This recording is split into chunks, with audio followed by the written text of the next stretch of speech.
नमस्कार दोस्तों, मैं अनिता कुमारी और आप देख रहे हो मेरा YouTube चैनल तुलसी प्लांट केयर ब्लॉग। दोस्तों, आज की इस वीडियो में मैं आपसे बात करने वाली हूँ कि जिनके घर में सैकुलेंट प्लांट नहीं लग पाते हैं, मतलब जैसे वो सैकुलेंट प्लांट अपने घर में लाकर लगाते हैं और उनका सैकुलेंट जो प्लांट है कुछ दिनों के अंदर ही सूख जाता है। 1-2 दिन तो ठीक रहता है, लेकिन कुछ दिनों के अंदर ही जो सैकुलेंट प्लांट है वो सूख जाता है। तो ये जो सामने आप पौधे देख रहे हो, ये सैकुलेंट प्लांट हैं जिनको लक्ष्मी कमल भी कहा जाता है और ये अलग अलग वैरायटी में मिलता है। एक वैरायटी ये है, आप देख सकते हैं कितना प्यारा और कितना खूबसूरत है, ये देखिए आप देख पा रहे हैं। और एक वैरायटी ये है और एक वैरायटी है ये। दोस्तों, इनकी खासियत ये होती है सैकुलेंट प्लांट की, मतलब ये देखने में बहुत सुंदर होता है और इनका डिज़ाइन जो होता है ना कभी ख़राब नहीं होता है। ये एक फूल के शेप में होते हैं, देखिए ये जैसे पूरा लक्ष्मी कमल आप देख पा रहे होंगे कि देखने में ये पूरा लक्ष्मी कमल है। इसका डिज़ाइन आप देख रहे हैं, ये जो डिज़ाइन है ना पूरी उम्र ऐसे ही रहने वाला है। ये डिज़ाइन ख़राब नहीं होगा, सिर्फ इसका साइज बढ़ेगा और ये ख़राब नहीं होगा।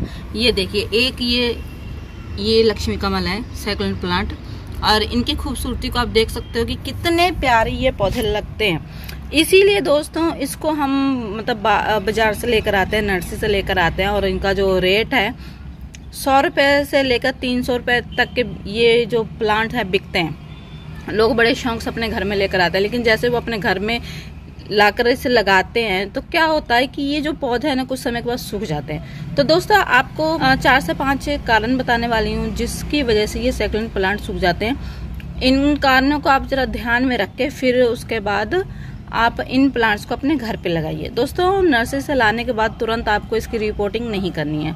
आपको क्या करना है कि आप जब भी इस सैकुलेंट प्लांट को लेकर आए तो सबसे पहले आपको क्या करना है कि इस सैकुलेंट प्लांट को, अगर आपके पास पहले से और पौधे हैं, पौधों के बीच में इस सैकुलेंट प्लांट को आपको रख देना है, ठीक है। दूसरा काम आपको ये करना है कि आपको तुरंत कहीं से भी मिट्टी लाकर उसमें ये पौधा नहीं लगाना है। आपको किस वक्त मिट्टी लेनी है, अगर आप किसी प्लांट से, किसी खेत से अगर आप मिट्टी ले रहे हो तो आपको मिट्टी लेनी है सुबह के वक्त, जब सूरज निकला नहीं होता है, जब जिस मिट्टी पर सूरज की किरणें भी नहीं पड़ी होती है वो मिट्टी लेनी है। इसलिए लेनी है क्योंकि वो मिट्टी ठंडी होती है। उसमें आप तुरंत रिपोर्टिंग करके और उस पौधे को आप छांव में रख दीजिए, सिर्फ थोड़ा सा पानी डाल दीजिएगा ताकि मिट्टी बैठ जाए।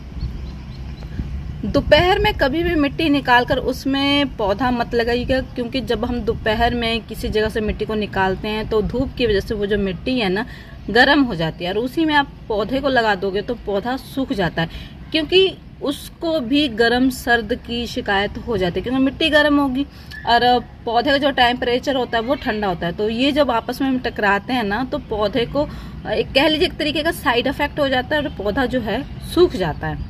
एक चीज का आपको ये ध्यान रखना, कभी भी दोपहर में इस सैकुलेंट प्लांट को आपको पानी नहीं देना है। दोपहर में आप पानी देंगे तो उसमें भी गर्म सर्दी की शिकायत हो जाती है। तो कभी भी आपको दोपहर में पानी नहीं देना है, या तो आपको पानी देना है सुबह के वक्त या तो आपको पानी देना है शाम के वक्त, ठीक है दोस्तों।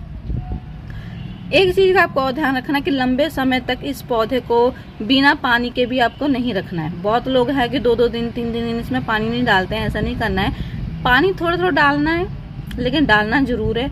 और गमले के होल का आपको खास ध्यान रखना है कि जिस गमले में भी आप इस पौधे को लगा रहे हो उस गमले में होल जरूर होना चाहिए कि जब भी आप उसमें पानी डालो तो जितना पौधे को जरूरत है उतनी ही पौधे को मिले। बाकी जो पानी है, जो इसका होल होता है गमले का, उससे ये पानी निकल जाना चाहिए। अगर गमले में गलती से भी पानी रुका तो पौधा आपका गल जाएगा, एकदम से ही गल जाएगा, ठीक है।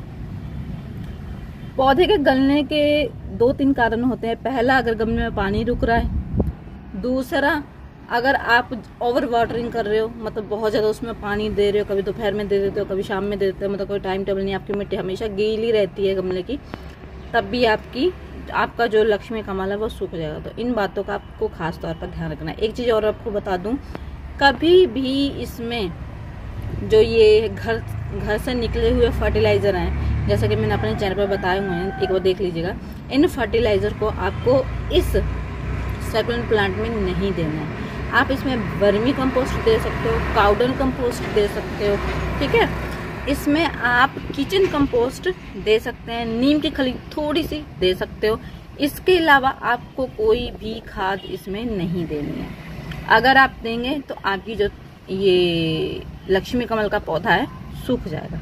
ठीक है दोस्तों, तो उम्मीद करती हूँ आपकी कुछ बातें क्लियर हो चुकी होंगी। पूरी जानकारी के लिए आप मेरी लाइव को देख सकते हो। लाइव में मैंने सेकंड के बारे में डिटेल में बताया हुआ है कि कैसे आपको इसका रखरखाव करना है, कैसे उसमें फर्टिलाइजर देना है, कैसे इसकी देखभाल करनी है। ठीक है, उसमें मैंने पूरी नॉलेज दी हुई है। अगर आप चाहो तो उस वीडियो को देख सकते हो। अगर इस वीडियो में आप क्लियर नहीं हो तो फिर भी मेन बातें मैंने अपनी इस वीडियो में बता दी हैं, जिसको देखकर आप अपने सैकुलेंट प्लांट की केयर कर सकते हो। ठीक है, और इसके अलावा अगर आप डिटेल में जानना चाहते हो तो मेरी लाइव को देख लीजिएगा। ओके दोस्तों, बाय, टेक केयर।